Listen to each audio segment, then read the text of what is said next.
Nosotros, nuestro tema a tratar hoy, abogado, es el estado de peligrosidad. Esperemos que sea de su agrado y nuevamente mil disculpas, por favor, por todo el atraso que tuvimos por este errorcito tecnológico. La exposición tiene que ver con el estado de peligrosidad y todas las variables que esto conlleva. Para Filippo Grispini, el estado de peligrosidad o el concepto del estado de peligrosidad es la capacidad que una persona tiene para convertirse con probabilidad en autora de un delito. Es decir, qué tan probable es que un delincuente actúe y cometa un delito como tal. Puede decirse también que es la predisposición a violar la ley penal, es decir, aquella persona que la norma jurídica no está tan arraigada en su ser y puede llegar a quebrantarla en cualquier momento. Y por ende tiene la tendencia a delinquir. Obviamente esto tiene que ver con la aptitud social del sujeto, ¿verdad? Eso es lo que Filippo Grispini, un jurista italiano, detalla como un concepto del estado de peligrosidad. Ahora, ¿qué tiene que tener en cuenta la sociedad con respecto al estado de peligrosidad? Pues tiene que ver, obviamente, con los problemas que el individuo como tal engendra, es decir, que trae arraigado en su ser y los problemas de la herencia peligrosa, es decir, en qué tipo de contorno social se desenvuelve o se ha desenvuelto en su vida, cuáles son los factores sociales de riesgo que tiene este individuo para poder desarrollar un estado de peligrosidad que vaya a dañar a la sociedad en la que él se desenvuelve. Algunos de los problemas que este individuo puede tener o puede desarrollar es un estado peligroso sin delito. Es decir, que estudia el posible potencial delincuencial que pueda tener un individuo, ¿verdad? Y puede ser predelictual, es decir, sin que se consuma ningún delito como tal, o puede ser este estado peligroso sin delito postdelictual, es decir, aquel estado residual al término de una sanción penal, es decir, que el individuo ya cometió el delito. Y el segundo es el estado peligroso del delincuente, es decir, que se estudia la dinámica delincuencial, es decir, aquella capacidad psíquica que tiene este individuo para delinquir, cuál es la sanción penal que se le podría aplicar a este individuo en caso de llegar a delinquir, cuáles son las medidas de seguridad que se le aplicarían y la calificación penal por estos rangos evidenciados en el delito que este individuo cometió. Y por último, la reincidencia. ¿Qué tan posible es que este individuo pueda reincidir en la comisión de un delito? Pero bien, los criterios psiquiátricos para levantar las medidas de seguridad son 7 criterios en total los que debemos de tener en cuenta nosotros a la hora de estudiar el estado de peligrosidad. El primer criterio lo constituye lo que es la característica de la personalidad del sujeto. ¿A qué se refiere esto? Esto se refiere a que si el individuo tiene un trastorno de personalidad, por ejemplo, un trastorno de personalidad antisocial, tendrá 2 puntos en la evaluación de qué tan peligroso es este sujeto. Si tiene otro tipo de trastorno de personalidad, tendrá 1 punto. Y si este sujeto con personalidad, una personalidad normal, tendrá 0 puntos. Las características que presenta: su gran tendencia a actuar. Esto quiere decir que primero actúa y luego piensa. También trata de satisfacer sus instintos. Y hay otra cosa muy importante, que el psicópata no aprende de las experiencias. El criterio número 2, que es el grado de salud o enfermedad mental.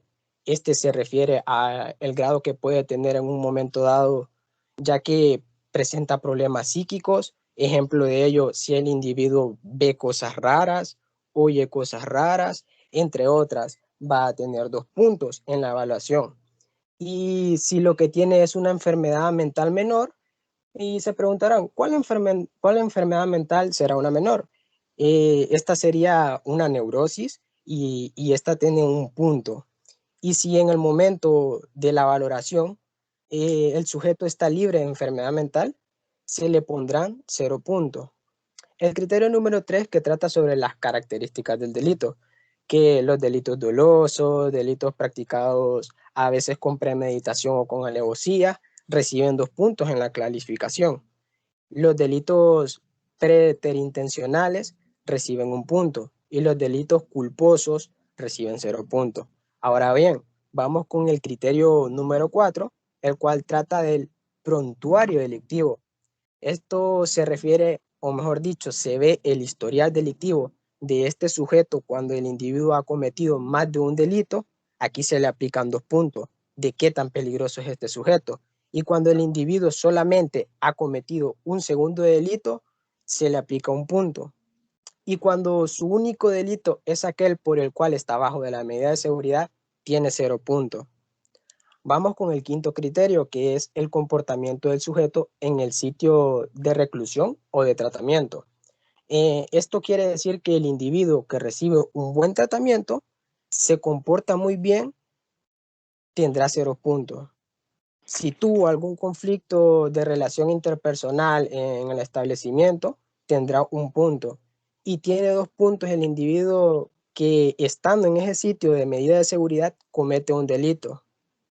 Ahora vamos con el criterio número 6, el cual trata sobre el medio ambiente y este es uno de los más importantes, ya que como verán en la explicación que les daré, ya verán el por qué es lo importante. Nos dice que aquí resalta la importancia de la valoración que se le da al sujeto. Si el individuo va a regresar exactamente al mismo ambiente que tenía en el momento en el que cometió un delito, le ponemos 2 puntos. O sea, que al momento de que este sujeto vaya a salir de las medidas de seguridad y es del tratamiento que se le ha dado, no puede volver a ese mismo lugar porque entonces no estaría en nada. Y si el individuo vuelve a quedarse solo, le ponemos también 2 puntos. O sea que el individuo no puede estar solo. Tiene que estar rodeado de personas las cuales le tienen que ayudar cada vez más a que bote esos pensamientos y con una buena rehabilitación, ¿no? Y si el ambiente en el que vivía se ha modificado, también le ponemos 1 punto. Al contrario, si es otro ambiente mucho mejor del cual el individuo estaba, a este recibirá 0 puntos. O sea que este individuo estará con una mejor capacidad de razonamiento y evitará cualquier forma de cometer o realizar un delito. El criterio número 7 que trata sobre la prospección sobre la conducta, que en el viejo sistema de peligrosidad, este era lo único que se evaluaba. Es decir, el psiquiatra decía, para mí es peligroso, para mí no es peligroso. En la prospección de conducta, si el evaluador dice que es muy probable que cuando salga de las medidas de seguridad el individuo cometa otro delito, recibirá 2 puntos. Y si el individuo tiene dudas y dice que no se siente apto para salir de nuevo a la sociedad, recibirá 1 punto, ya que está razonando de que al momento de salir puede volver a cometer, por lo cual fue enviado a una reclusión. Y bueno, y si el pronóstico es seguro que este sujeto no volverá a cometer otro delito, tiene 0 puntos en la evaluación. Esta ha sido mi participación y dejo a nuestra compañera que prosiga. Buenas tardes, doctor y compañeros. Mi nombre es Jennifer Pineda y me compete exponer sobre la relación que tiene el estado de peligrosidad con el Código Penal. Bien, el estado de peligrosidad no se encuentra en un capítulo o artículo que establezca una pena para ello, pero mediante el estudio y la debida lectura, nosotros comprendimos y logramos interpretar la relación del estado de peligrosidad con los siguientes artículos. El primer artículo sería el artículo 87, que establece las medidas de seguridad que se pueden imponer. Este artículo nos lleva al artículo 83, que dice que las medidas de seguridad que pueden aplicarse son las siguientes: internación en los establecimientos psiquiátricos, internamiento en las instituciones de trabajo o granja penal, internación en establecimientos educativos o de tratamiento especial, Tenemos en cuarto lugar la libertad vigilada, prohibición de residir en un lugar determinado y la prohibición de concurrir en determinados lugares, caución de buena voluntad y expulsión. Bien, también tenemos el artículo 88 que nos indica del internamiento en el cual el órgano jurisdiccional compete y establece la sentencia y en el tiempo máximo de ella. Dice el artículo 88, donde no haya establecimiento adecuado, la medida de internación según su naturaleza se cumplirá en un anexo o sección especial de un establecimiento penal. El artículo 97 que dice que establece el estado de peligrosidad que puede presentar un individuo. Y por último tenemos el artículo 220 que nos indica que se incrementa la pena en 1/3 en el numeral 1 cuando se ponga en peligro la vida, la integridad física o psíquica o la salud de la víctima. Eso es todo por mi parte, lo dejo con mi compañero Adam Mauricio. Continuamos con la exposición, abogado. En esta parte les voy a hablar un poco acerca de la valoración jurídica del elemento de la peligrosidad y cuáles son aquellos aspectos o elementos que se enjugan para, o se conjugan, mejor dicho, para valorar jurídicamente la peligrosidad que un individuo representa para la sociedad. En primer lugar, es la nocividad. Es decir, la nocividad es literalmente algo que es nocivo o dañino. Entonces, esto es aquello que causa daños por parte del sujeto, ¿verdad? Del sujeto que comete un delito. El segundo es la motivación por la norma o la intimidabilidad. Esta es, ¿cómo se llama? Una progresión de actitudes del individuo en las cuales demuestra su peligrosidad, es decir, se aparta de la norma jurídica porque no le interesa seguir reglas, ¿verdad? Esa sería una definición bien específica acerca de ello. Y la subcultura, que es la tercera valoración, que esta subcultura establece que si el sujeto pertenece a un orden, digamos, racional diferente al de una comunidad o de una colectividad, por decirlo así, no podríamos asumir de que este individuo pueda tener una buena conducta, que siga normas. Por ejemplo, un claro ejemplo de estos elementos son, por ejemplo, un pandillero, ¿ya? Que a él lo que menos le interesa es seguir normas, o cualquier individuo que esté en una asociación ilícita. Obviamente su pensamiento está en el de quebrantar las reglas o las normas jurídicas que rigen a los estados. Ahora, hay técnicas que se utilizan para poder determinar el tipo de respuesta que tendrían individualmente los individuos una vez que han cometido un delito. Por ejemplo, hay varios, les voy a mencionar 3. Primero están las técnicas de laboratorio. El primero es una escala de respuesta individual. Esta se basa en cinco etapas. La primera es la construcción de la prueba, es decir, se utilizan técnicas de psicología criminal. De hecho, en el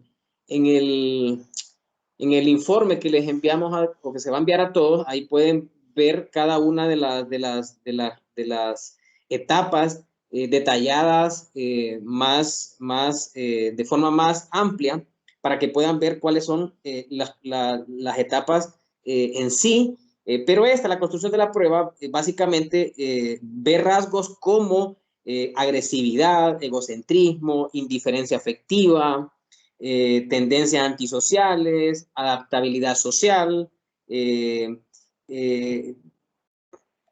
cuestiones afectivas que el individuo no ha tenido.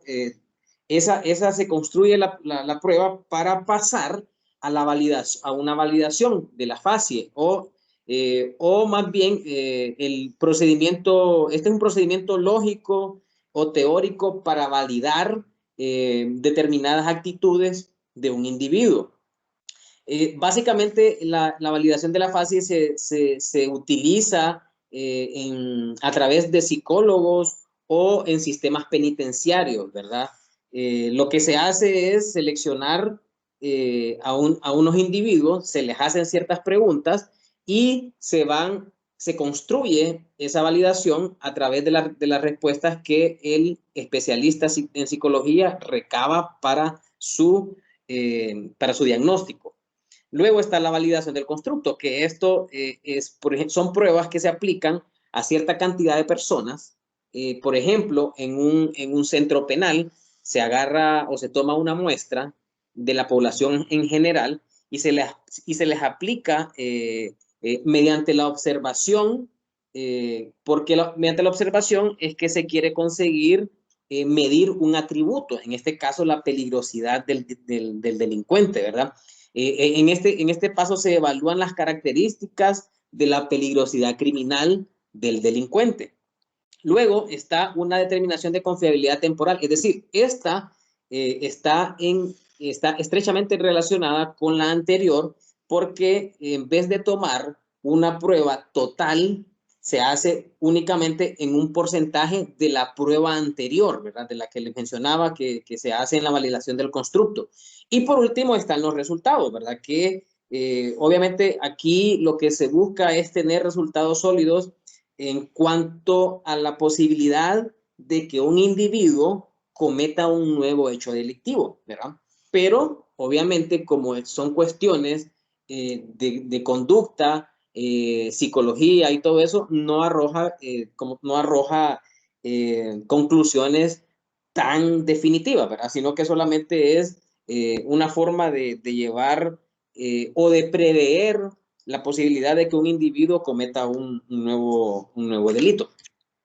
En los métodos actuariales, estos pues son estudios estadísticos en los que se analiza el efecto durante un intervalo de tiempo determinado de una variable independiente. La variable independiente en este caso gira alrededor del riesgo de la violencia, por ejemplo, que un individuo tiene e implica la predicción de esta conducta en un individuo. En los otros métodos para poder determinar la peligrosidad están los métodos mixtos, que es una mezcla de la experiencia como tal y el método clínico y estadístico del que les hablaba. Y por último, tenemos las tablas de valoración de riesgos.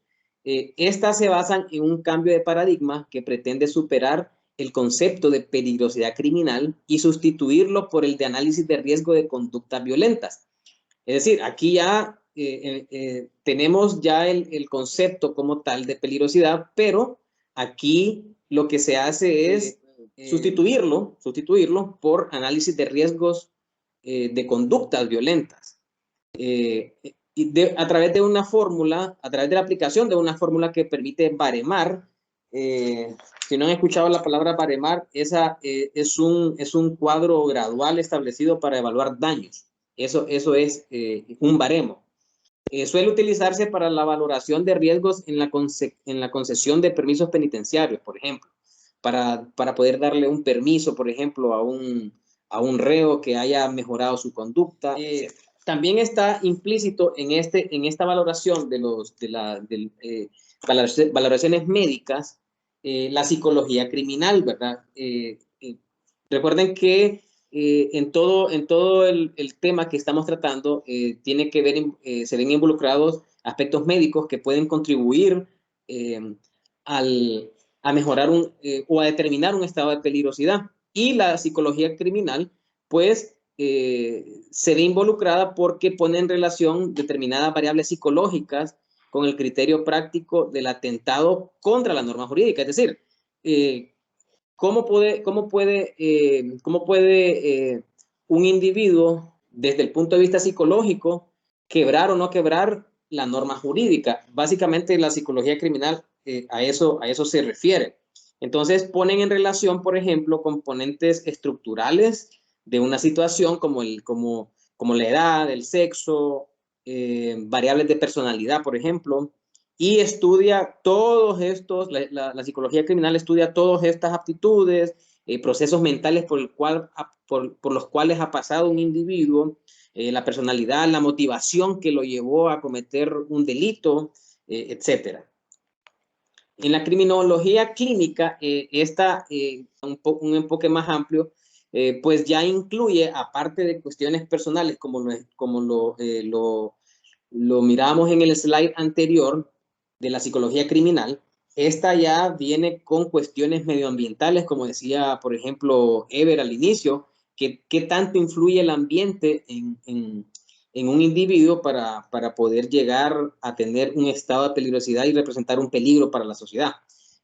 Esta criminología clínica tiene dos grandes componentes, la criminología clínica integral y la criminología positiva. Dentro de la criminología también están integrados dos aspectos que tenemos que comprender, que es la criminogénesis y la criminodinámica. La primera es el estudio del origen o principio de la conducta criminal, es decir, es el génesis, el inicio del momento en el cual un individuo tiene en su cabeza, maquina en su cabeza una conducta criminal. Digamos que podríamos considerar a la criminogénesis como un conjunto de factores, podríamos decirlo, o causas, mejor dicho, causas que dan por resultado una conducta antisocial. Y la criminodinámica es la explicación de los procesos seguidos para llegar a la conducta antisocial. Es decir, para poder realizar este análisis es necesario conocer, obviamente, los llamados conceptos del orden explicativo que vimos en la criminología clínica. Entonces, esto es como el origen de lo que un individuo comienza a maquinar para llegar a tener una conducta antisocial o una conducta criminal. Y la causa criminógena, es decir, ¿qué lo llevó a hacer eso? Entonces, esta es la condición necesaria sin la cual un comportamiento no se habría manifestado jamás, ¿verdad? Y el umbral criminógeno, este es el conocido también como umbral delincuencial, se define como la capacidad del sujeto para reaccionar a una determinada cantidad de estímulo criminógeno. Es decir, ¿qué lo motiva? ¿Qué es lo que enciende la chispa para que un individuo pueda cometer un crimen, un delito? Esta sí es una característica individual. Esta es una característica que cada individuo posee en su interior. Así que cuanto menos o cuanto menor sea el umbral criminológico del sujeto, obviamente menor estímulo criminal necesitará para dar paso al delito como tal, ¿verdad? Entonces, esto es importante que lo tengamos en cuenta. Aquí termino mi participación. ¿Alguna pregunta por los compañeros? ¿Dudas? ¿Comentarios?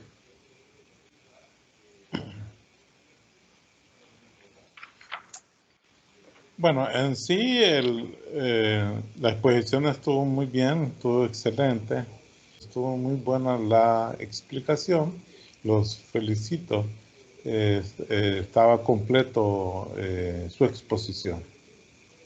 Abogado, tengo una pregunta yo soy del grupo más bien. Sí. Cuando dijo que se refería a los aspectos culposos y dolosos, obviamente eso influye en la pena, ¿verdad? Básicamente esos dos son los aspectos, abogado, de las evidencias para poder incriminar o para poder sancionar más fuerte o más leve para dictar una sentencia. Sí, es que, miren, en cada pena hay un rango, ¿sí? Sí. Si hablamos de homicidio doloso, está un rango, como lo explicó su compañero, un rango menor y un rango mayor, ¿sí? O es decir, no existe en el Código Penal homicidio 20 años, No, hay un rango que va entre 15 y 20 o 25 años, un ejemplo. Entonces hay un rango ahí. ¿En qué momento hay que darle o lo máximo, o lo mínimo, o lo intermedio? El parámetro del estado de peligrosidad es un buen elemento para aplicarlo en este caso.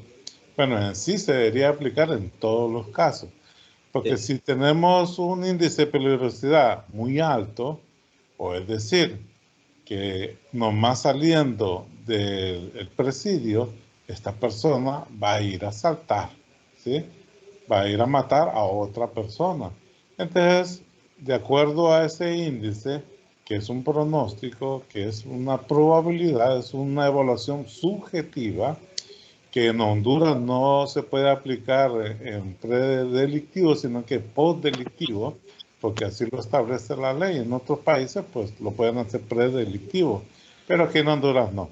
Entonces, se puede basar el juez en darle la pena máxima de ese rango, en caso de que sea un delito por homicidio, doloso o culposo, dependiendo del rango. Entonces, la pena máxima en base al índice de peligrosidad. Claro, existen otros factores que también lo pueden establecer, ¿sí?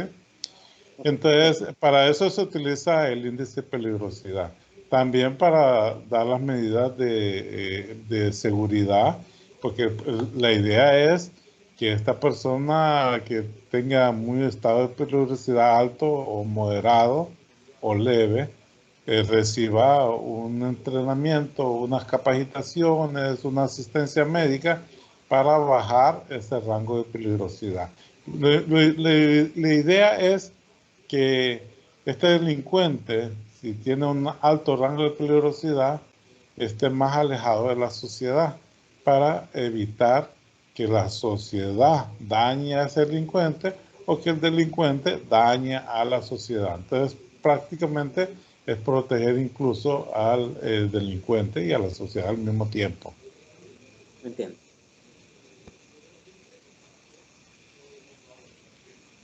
¿Alguna otra pregunta?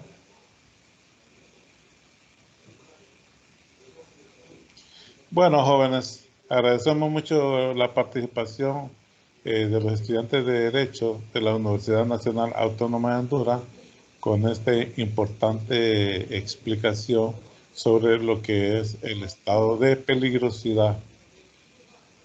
Nos vemos el día martes, porque el día lunes, el día del viernes era feriado y lo pasaron para el día lunes.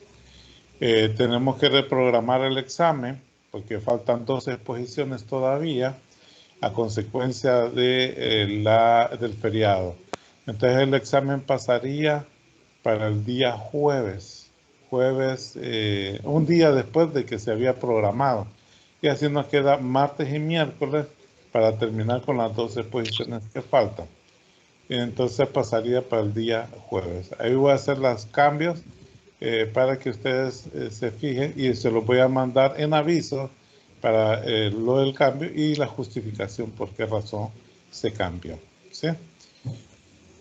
Buenas tardes, jóvenes, y nos vemos el día martes. Gracias, Bob. Buenas tardes, doctor. Buenas tardes. Buenas tardes. Buenas tardes, doctor. Buenas tardes, compañeros.